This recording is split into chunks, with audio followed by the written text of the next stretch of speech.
A little quick video. This is Monday, 23rd or 4th of March. This is one of the tractors I picked up over the weekend out of Kentucky. I'm in Northeast Texas. International 140. Got a full set of cultivators for it, as well as a plow, 1 point. Cultivators are up by the welding machine, so I can get up there without breaking my leg. Front and rear cultivators. This one, bought at auction along with another one I'll show you here in a second.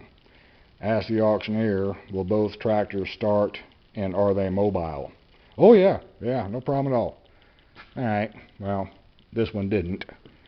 It had to be pull started.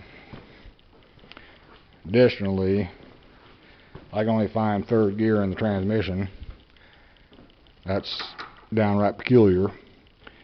When it's off, you move the shifter, it indicates it's grabbing all four forward plus reverse, but when you get it running, you can only get into third gear no matter where you put the shifter. I did find neutral finally.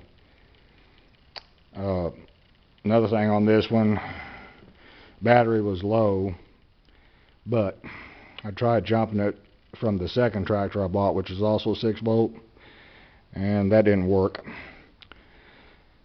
And then we tried to start it after letting it run. You pull start to let it run, then try to start it later. The ground, this one is hooked up as a negative ground, got very hot very quickly.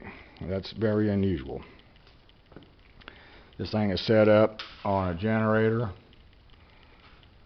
and over here on the other side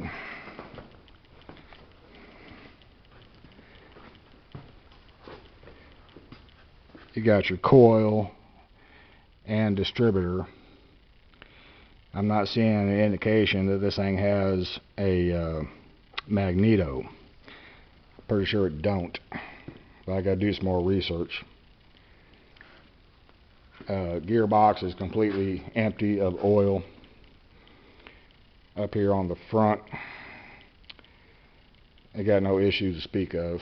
Got a wonderful paint job, but I was hoping to buy this thing and put it to work. Now I've got to go through it. I've got a backup plan when it comes to cultivating, so I'm not particularly upset. I just, it gets real irritating when people constantly tell me untruths. If the thing had issues, just say so. Now it's my decision to bid on it or not, but when I'm told specifically it's got no issues, it's ready to go, and it's not, it's very irritating.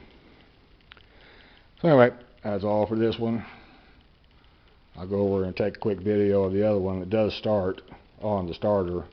It does go through the gears on that one, but I'm pretty sure my charging circuit's not working.